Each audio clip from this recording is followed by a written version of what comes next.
Hello students. आज हम लोग BA second year paper first के अंतर्गत बाबर के समय के भारत के बारे में जानने का प्रयास करेंगे। इस टॉपिक के अंतर्गत बाबर जब भारत में आता है और मुग़ल सत्ता की स्थापना करता है, उस समय भारत में क्या स्थितियां थीं, किस प्रकार से राजनीतिक रूप से भारत विभाजित था, ठीक है, कितने कौन कौन से स्वतंत्र राज्य थे, सामाजिक स्थितियाँ क्या थीं, आर्थिक स्थिति किस प्रकार की थी, वो सारी चीज़ें आज की इस क्लास में हम लोग जानने का प्रयास करेंगे। क्योंकि बाबर जहाँ से आपका मेन मुख्य रूप से सिलेबस प्रारंभ होता है बाबर से, तो बाबर को पढ़ने से पहले उस समय के भारत को जानना मोस्ट इम्पॉर्टेंट हो जाता है। ठीक है, तो सबसे पहले थोड़ा सा मैप के माध्यम से आप लोग इसको समझने का प्रयास करिए कि कौन कौन से राज्य कहाँ कहाँ स्थापित थे और वहाँ की शासन व्यवस्थाएं किस प्रकार की थीं। ठीक है, तो सबसे पहले बात करते हैं हम लोग दिल्ली की। दिल्ली जो है ये पूरा क्षेत्र जो डॉटेड दिख रहा है आपको, ये दिल्ली के अंतर्गत आता था। लेकिन इसमें भी बहुत सारे क्षेत्र ऐसे थे जो कि स्वतंत्र प्रकार से शासन कर रहे थे। जैसे कि हम बिहार की बात कर ले, बिहार के पास जौनपुर राज्य है, वहाँ पर सरकी राजाओं ने अपनी सत्ता स्थापित कर रखी थी। पंजाब में भी दौलत खान लोधी और इब्राहिम लोधी का चाचा आलम खान लोधी, ये लोग भी दिल्ली की सल्तनत गद्दी से इब्राहिम लोधी को हटाना चाहते थे, तो मतलब ये भी इसके शत्रु के रूप में थे। वहीं पर राजपूताना, खासकर मेवाड़, इस समय सबसे शक्तिशाली जो शासन था वो मेवाड़ का था, जहाँ पर राणा सांगा का शासन था। ठीक है, इसके बाद ये सिंध का राज्य था, ठीक, ये मुल्तान था, और ये गुजरात का राज्य है, ये मालवा। ठीक है, इनमें से कुछ जो आज भी प्रांत हैं, जैसे गुजरात है, एक सिंध है, ये चीज़ें तो आप लोग आज भी मैप देखते होंगे तो समझ जाते होंगे। लेकिन अब मालवा का राज्य कहाँ था, ये आपको थोड़ा सा दिक्कत होगी। तो ये लगभग मध्य प्रदेश का एक क्षेत्र था जो कि मालवा कहलाता था। उसी के नीचे ये था खानदेश। ठीक है, इसको दक्षिण भारत का प्रवेश द्वार भी कहा जाता था। ठीक है, ये था गोंडवाना, ये बंगाल, ये उड़ीसा। ठीक है, ये था आपका बरार। दक्षिण में कौन कौन से राज्य थे? बरार था, बीदर था, गोलकुंडा था, बीजापुर था, अहमदनगर था। ठीक है, और ये पूरा नीचे विजयनगर साम्राज्य था। ठीक है, तो ये थी पूरी भारत की राजनीतिक स्थिति मैप के माध्यम से। अब इन्हीं सभी राज्यों को हम लोग थोड़ा सा इनके बारे में जानने का प्रयास करेंगे कि कौन सा राज्य किसने स्थापित किया, स्वतंत्र था कि स्वतंत्र नहीं था। ठीक है, तो यही सारी चीज़ें आज की क्लास में हम लोग एक एक करके देखेंगे। तो चलिए स्टार्ट करते हैं। सबसे पहले हम लोग बात करते हैं दिल्ली की राजनीतिक स्थितियों की। सबसे पहले चर्चा करते हुए दिल्ली की हम लोग बात करते हैं। दिल्ली में क्या था कि दिल्ली जो है इस समय सबसे दयनीय अवस्था में था। ठीक, सिकंदर लोदी जो दिल्ली में इस समय लोदी वंश का शासन था, सिकंदर लोदी काफ़ी उस समय दिल्ली में थोड़ी सी शक्ति थी, लेकिन इब्राहिम लोदी के समय जो है दिल्ली काफ़ी कमज़ोर हो चुकी थी, जो दिल्ली सल्तनत थी। क्योंकि इब्राहिम लोदी के अंदर सिकंदर लोदी जैसे शासक क्षमता नहीं थी, जिसकी वजह से जो दिल्ली सल्तनत है वो काफ़ी कमज़ोर पड़ने लगी थी। ठीक है, तो ख़ास बात जो आपको याद रखनी है कि जब बाबर ने भारत पर आक्रमण किया तो उस समय दिल्ली में किस वंश का राज्य था? तो लोदी वंश का राज्य था। ठीक है, उस समय शासक कौन था? तो इब्राहिम लोदी शासक था। ठीक है, इब्राहिम लोदी घमंडी स्वभाव का था। वह अयोग्य और प्रतिभाहीन शासक था, और जब भी इतिहास में कभी भी शासक कमज़ोर होता है तो दूसरे जो है उस पर हावी हो जाते हैं। आसपास के जो भी शासक हैं वो सब उस पर हावी होने लगते हैं। ठीक है, वही यहाँ पर भी हुआ। इब्राहिम लोदी के खिलाफ जो है बाबर ने आकर के इसके खिलाफ अभियान किया और इसकी शासन सत्ता को उखाड़ करके भारत में मुगल सत्ता की स्थापना करता है। ठीक है, तो ये था दिल्ली का। नेक्स्ट है पंजाब की बात करते हैं।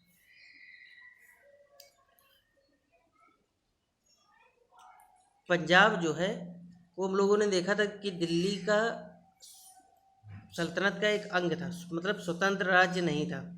फिर भी वहाँ का जो शासक था, ठीक है, दौलत खान लोदी, ठीक है, ये जो है 1524 में सब पंजाब में एक स्वतंत्र शासक बन गया था।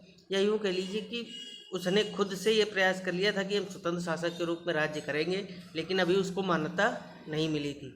और वो हमेशा जो है इब्राहिम लोदी के खिलाफ क्या है षड्यंत्र करता रहता था।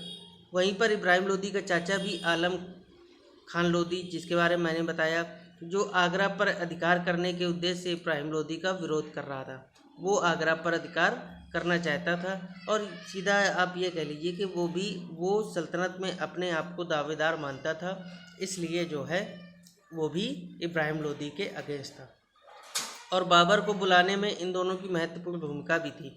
दौलत खान लोदी और चाचा आलम खान लोदी ने ही बाबर को भारत में आने का न्योता दिया था, निमंत्रण दिया था कि आप इब्राहिम लोदी के खिलाफ जो है वो करो। उनकी मंशा ये थी कि जिस तरह से उस समय महमूद गजनवी और बीच में ये नादिर शाह लोग जैसे शासक आए, तैमूर लंग जैसे शासक आए, ये लोग आएंगे और भारत को लूट करके चले जाएंगे। उसी प्रकार से इनको ये लगता था कि बाबर भी आएगा, वो भी भारत में लूटपाट करेगा और उसके बाद चला जाएगा, जिससे क्या होगा कि इब्राहिम लोदी की शक्ति कमज़ोर हो जाएगी और हम जो है अपना राज्य वहाँ पर स्थापित कर लेंगे। लेकिन हो गया उल्टा, बाबर ने खुद ही यहाँ पर अपनी शासन स्थापना जो है वो प्रारंभ कर दी। नेक्स्ट जो राज्य था वो है सिंध। सिंध के बारे में आप लोगों ने मोहम्मद बिन तुगलक के समय देखा होगा कि ठट्टा का या सिंध का जो अभियान था, उस अभियान को करते हुए मोहम्मद बिन तुगलक की मृत्यु हो चुकी थी। बाद में फिरोज शाह तुगलक भी उस अभियान को दोबारा करता है, लेकिन वो भी उसमें असफल होने लगता है। तो तुगलक काल से ही सिंध जो है एक तरह से क्या स्वतंत्र हो गया था और स्वतंत्र रूप से ही वहाँ पर शासन चल रहा था।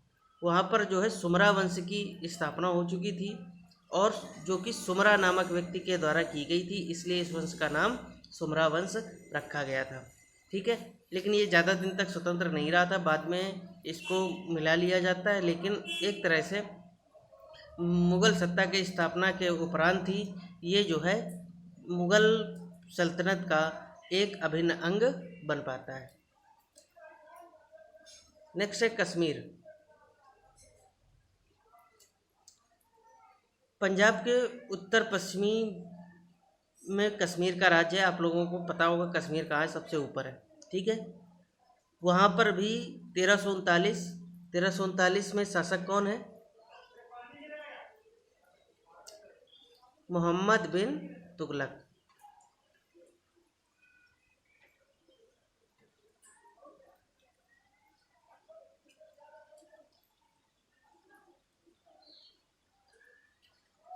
मोहम्मद बिन तुगलक के समय ही हम लोगों ने देखा था कि बहुत सारे स्वतंत्र राज्यों की स्थापना प्रारंभ हो गई थी। जैसे दक्षिण भारत में बात करें तो विजयनगर, बैमनी, अभी हम लोग देखेंगे उसको भी। ठीक है, इसी प्रकार से कश्मीर भी जो है वो शाह मिर्जा के नेतृत्व में स्वतंत्र हो चुका था। और इसी वंश का जो बाद में एक शासक हुआ जैनुल आबदीन। ठीक है, जैनुल आबदीन कश्मीर का सर्वश्रेष्ठ शासक था। इसको कश्मीर का क्या कहा जाता था? अकबर कहा जाता था। ठीक है, याद रखना, कभी भी पूछा जाए कि कश्मीर का अकबर कौन है तो वो था जैनुल आबदीन। ठीक है,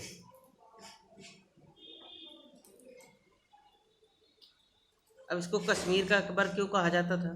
क्योंकि इसने उस समय कश्मीर में गौ हत्या निषेध, ठीक है, ये किया। जजिया कर को इसने जो है वहाँ पर समाप्त कर दिया था, जो कि अकबर ने किया। ठीक है, क्या किया? जजिया कर, यानी कि गैर मुस्लिमों से लिया जाने वाला एक तरह का धार्मिक कर होता था जजिया कर, उसको भी इसने समाप्त कर दिया था। इसका जो शासन था वो धार्मिक सहिष्णुता पर आधारित था। ठीक है, धार्मिक सहिष्णुता पर आधारित था,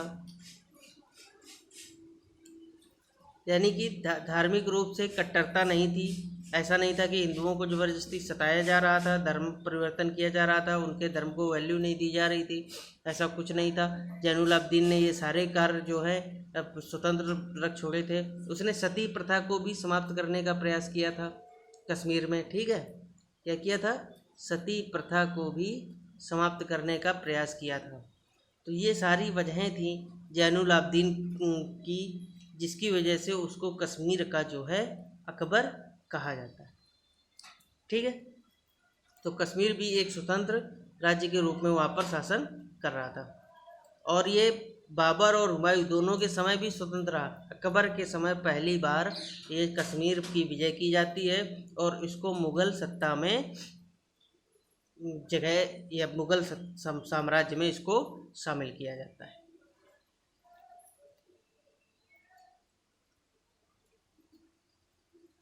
नेक्स्ट हम लोग बात करते हैं पश्चिमी भारत की।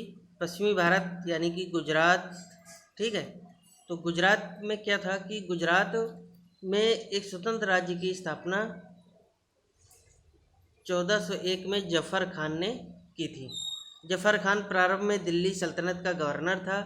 प्रारंभ में वह राजपूत था, परंतु कालांतर में उसने इस्लाम धर्म को स्वीकार कर मुजफ्फर शाह की उपाधि धारण कर ली थी। ठीक है, किसकी उपाधि धारण कर ली थी? मुजफ्फर शाह। ठीक है, तो ये था गुजरात का शासन।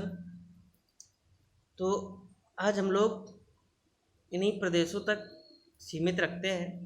ठीक है, अब इसमें आप लोगों को याद क्या रखना है, मोस्ट इम्पॉर्टेंट बात ये है कि आप लिखेंगे, जब क्वेश्चन लिखेंगे तो उसमें आपको उस समय किसके समय ये राज्य जो है स्वतंत्र हुआ और कौन किसके द्वारा किया गया। ठीक है, तो ये दोनों चीज़ें आपको प्रत्येक क्षेत्र से या राज्य से संबंधित याद रखनी है। ठीक है, जैसे कश्मीर कब स्वतंत्र हुआ? 1339। किसने किया? शाह मिर्जा। जैसे गुजरात की बात करें, कब स्वतंत्र हुआ? 1401। किसने किया? जफ़र खान ने। ठीक है, इसी तरह जो पीछे हम लोग राज्य पढ़ के आए उनके बारे में भी आप लोगों ने लिखा हुआ देखा होगा, और आप लोग इसको देख करके अपने नोट्स भी तैयार कर सकते हैं। ठीक है, तो आज की क्लास हम लोग यहीं पर रखते हैं। इसके आगे जो भी बचे हुए राज्य हैं और सामाजिक आर्थिक स्थितियां हैं उसको हम लोग नेक्स्ट क्लास में देखेंगे। So thank you.